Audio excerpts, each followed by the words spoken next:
much. That is wonderful submission. We have to continue with that spirit. So let's hear from Bernard and Jabonji. I would wish if you could also come and give us your thought. Wacha tusikie from Bernard, then twende kwa Matea. And then, you know, me, I always say, can I chime in or something? In the interest of unity. The reason why this guy is speaking is because Jeff. He's alive today. I would like to inquire from him. Wakati tumepanga maandamano, has he been there? Kwa maandamano, when was the last time alikuwa kwa maandamano? Because we...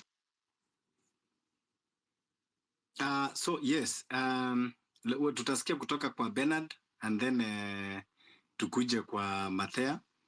Then I think hatutakaa sana because napendaga tukue na umoja na tuelewane kama wa Kenya. So tutatoka hapa tutaenda kwa March because I would want my agenda, our agenda here, all of us, we go there. Then we tell them, Pia, you know, it is good to discuss with anyone. Kuwa wa Kenya lazima tuseme enough is enough. So now Miguna is there. We would want to go there and discuss with him. Na tuambie kuwa these big weeks, they always come to hold spaces, but they don't want to resonate with Kenyans sometimes. So for fairness, let us go today and discuss and put it openly. So, yes, Bernard, yeah. Fabish, just a minute, kindly. Okay. There's a brother here who was asking kama kwamba maandamano imekuwa ikikuja kama nishaienda. No, hata ignore that one. That's why it drop. Saa zingine is our comrade, but saa zingine sijui anakunywa nini. Don't even dwell on that one, bro. Okay, sound. Yeah. Thank you. Yeah, Bernard. Yeah, okay, Sasa. Thank you. So, like, by the way, like, I've been very moved, especially by Jerry, like, that was powerful. That was powerful for me. Na nikisema it's powerful, you sounded like, how do I put this? You sounded like one of my older sisters or one of my, or like my mom, yeah, and, you know, like their articulation and their understanding of like what's happening right now, yeah, and more importantly, okay, the way this government has handled this entire situation, yeah. And when I say handling this entire situation, kumbukeni, I have you in mind as to whether or not the constitution works. Yeah, like I think the system works, but like the people who are there are the people who are creating this situation. As in, like I forgot the other guy who spoke here, and he was talking about like how the businesses are suffering. Like, look, we are all here. We're all here talking about the same thing. We're all here talking about the same situation. Yeah, we're all complaining. We're all complaining about how is this happening? Yeah, that is a problem. Yeah, and the problem is very clearly the person who is in charge. Yeah, like and I really like Jerry, like you put it so perfectly. Yeah, like so personally, so humanly. Yeah, like this guy, like his only way of actually like describing anything or like of even doing anything, it's like he's not there. Yeah, like the entire situation, like even during the Gen Z situation, like ni kama hakukuwa akirudi ndio anasema so what was happening? Yeah, like this entire time, even look at the health situation that we have right now. Yeah, like it's almost like he's not there. Yeah, it's like, are you there or are you not there? Yeah, and it's so personal. Yeah, it's really, really, really personal. It's like, are you human? Like even that day when he called that entire press conference and he was told, yeah, you know, your police officer shot a kid. Yeah, probably like 6, maybe 12 times. And what was his question? Is he alive? Like, do you really need to ask that? Yeah, or can you just simply say, or can you just say sorry to the family? Yeah, that's all. Does it matter whether or not that kid was alive at that moment? And yeah, the kid was dead at the moment, of course. Yeah, like, are we talking about a human being here who is in charge to begin with? Yeah, and I think for me, that is the problematic part. That is the part that I struggle to even reconcile. That's the part where, like, regardless, yeah, like whether or not like the IME are being collected in Nini, and yeah, and you can see it manifests very beautifully. Yeah, like Safaricom doesn't seem to even respect the rule of law. Yeah, like, and I think most people have been able to pin to, like, yeah, Denzel Mondi, the boy who was found dead, yeah, in a quarry. Yeah, maybe the police were able to track him using Safaricom. Yeah, because the government is able to do that. Yeah, because the rule of law is no longer being respected in any way, shape, or form. Yeah. Yeah, and to the extent that, you know, like sometimes even when I walk around, yeah, whenever I even talk to some people, they're like, yeah, you know, Kale, you are the problem, and I'm like, no, it's not me. Yeah, it's this one particular person who has put his entire tribe and group of people around him, and they're all fucking up the country. Yeah, and we should not. One person actually, like, I think it was Anthony, yeah, who was like, language. No, yeah, he is fucking up the country. Yeah, and like, are we sitting around just like watching and being like, ai hapana, hii kitu imeenda sana, oh my god, the courts now are not agreeing with us in nini. I think so, and I agree with Njeri in that sense. Yeah, like, I think we're being very comfortable. We're being incredibly comfortable. We can come here to spaces and be like, oh yeah, oh wow, oh wow, oh wow. But like, this guy is fucking up so big time. Yeah, like saizi, like, I'm being taxed, like, what, 35% of my entire salary, and soon it might even be 40. Yeah, wakiongeza, and itself from 3% to 6%. Yeah, like, this guy doesn't care. Like, right now he's saying that, you know, people are gonna get houses for I don't know how much from next year, but like, think about it. You are paying housing, yeah, but at the end of the day, you're never gonna own a house. So mi nalipa housing lakini sitawaipewa nyumba.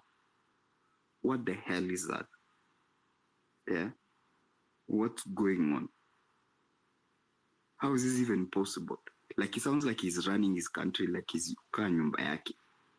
Siaende basi aran can, like, go live with that woman of yours. Yeah, and more importantly, like, even the first lady, Jesus Christ, like, she's saying her only contribution to this entire system is anataka akuwe na a garden movement, as in that every family should have a garden. That's not sustainable. You cannot have a garden in every house in Nairobi, for example. That's too expensive. Yeah, it's easier watu waende wanunue nyanya kuliko mtu apande nyanya kwa balkoni yake. Like, how is that even possible? Yeah, how is this even stupid? Yeah, na wakatoa linda mama instead. Jesus. We need to get angrier. We need to get back to the streets, by the way. Thank you.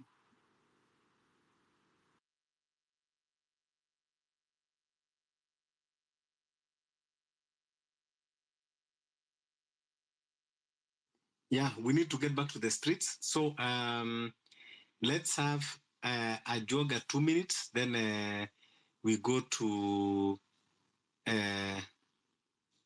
Matea, because then we will go and join our comrades, Akina Miguna, as we mobilize about 11:11.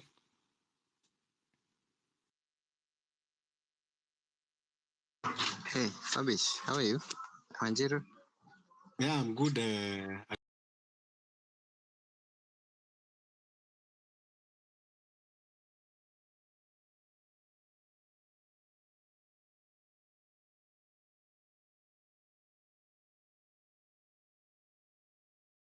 Agreed. I don't have to define it myself, but that can be agreed by all who are present, who can come together to form such a charter. So I would have wanted to carry out some more, but I think there are lots of speakers who are lined up to speak, and I hope most of them can speak towards this as we seek to move this movement forward. Thank you so much. Back to you. Thanks so much, Steve Amenya, for your submission. And of course, yes, we're looking forward to hear more about, the current ongoing in the country, and also people. Could you kindly mute your mic? Yes. So, Dattario, feel free to chime in at any moment. And before we do that, let's have, she's dropped. I wanted a lady to follow through. She just dropped. Let's have Theoria. Yes? Margie, can I just say something? Yes, please. Yeah. I thank Steve Amenya for that well-articulated contribution. I think I would want to encourage us to think also along these lines. Whereas Amenya has given a historical context in terms of what happened in Russia, mentioned Bangladesh and South Africa, arising from that are two things. Number one, the examples of Russia and South Africa actually can be grouped into one, because those two were armed struggles. So there are two types of revolutions. It's either an armed struggle, which is what happened in Cuba, which is what happened in China during the Mao Zedong revolution, which is what happened in South Africa, what happened in Vietnam, and many other countries, even Mozambique, even Angola, even Zimbabwe. Those are armed struggles. And a lot of these armed struggles were informed by the Communist Manifesto written by Engels and Karl Marx. But there is, in recent history, because of how the world has evolved, popular revolutions. And this is where Bangladesh falls in. This is where the Philippines falls in. This is where Sri Lanka falls in. And the popular revolutions are done on the streets by the people in general, not by a political party or movement, not by any structured, organized group, but just by a large number of people opposed to the existing status quo. And these people are not united by ideology. Like if you ask them on the street, they would not identify a scientific ideology or a philosophical thought that made them to come to the street. If you ask the Tunisians during the Arab Spring, they would not tell you the ideology that made them go to the street. If you ask people in Ukraine when there was the Orange Revolution, why they were going to the street, they wouldn't tell you. So essentially what it is that people are upset, people are disenfranchised, people feel like they have lost their sovereignty, people are suffering through repression and economic hardship, and that makes them go to the street. But between these two sets of revolutionary processes, there is always one thing that is unique. There is a tyrant that is doing these things to the people.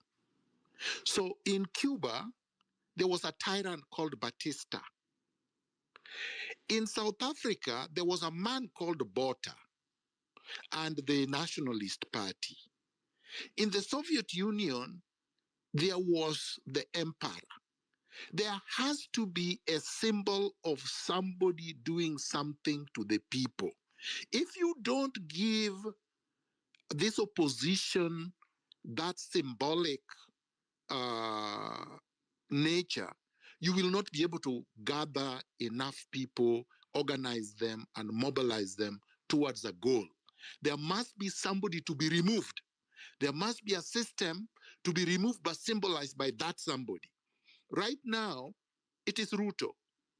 That is why I am reluctant to extend this to anybody else, because you have to identify this enemy in a singular manner. That enemy encapsulates everything bad about that system. So when we were fighting against one-party rule by KANU, it was Moi. But Moism was not about Moi the person. It was about what he represented. So I want to finish with Cabral. The material conditions of the people, the conditions under which the people live, is what must inform the struggle, not theory. So it's not the theory of revolution that is going to inform this struggle as such. This is my only disagreement with, or differing perspective with Steve Amenya. That in the end, the hunger that the Kenyans feel because of insecurity, food insecurity, the pain that you feel because you've been abducted and tortured, or the pain that you feel because your relative or friends or whatever are being murdered, the pain that you feel because of the economic conditions that Ruto has imposed on Kenyans, and the insecurity, you don't know when you are going to be kidnapped, and the state of complete lawlessness, where the constitution doesn't matter, the rule of law doesn't matter. These are the things that must inform the struggle, so that we take it from the theoretical and what people may say, things you can't touch, to the tangible. The movement must be organized around tangible things, so that when you talk to the people, they can relate to it. Otherwise, it will become just an academic exercise that the educated engage in, people who have read about revolutions, and then Kenyans will be disconnected to this thing. And without anger, if people are not angry towards the system that exists, and you want to make them angry because of some theory, they will not come. They will not join you. So we must give examples that exist today in Kenya. That's my contribution so far. Thank you very much. Thanks so much, Dr. Terry. I just want to underline by giving an example around the June 25th demonstration. On the 26th, the president really even came out to threaten the citizens. And that was really the first time that a sitting president came out and threatened, used the power of the presidents to even call them names. And so we had a space after that. And because I'd never seen such display of power, there was an imbalance, absolute imbalance. But the youths I was talking to in the space, because I was telling them, the guy just got out and threatened you guys. So are you sure you still want to go there? The answer was, Marge, we are going out there. We are living dead. It doesn't matter whether they kill us on the street or we die at home. We're going there. They were actually fearless due to their needs. And so that the point I just wanted to underline what Dr. Terry is saying, that the needs must be clear, and what is making people push must be something that they relate to. Thanks for that, and thanks to both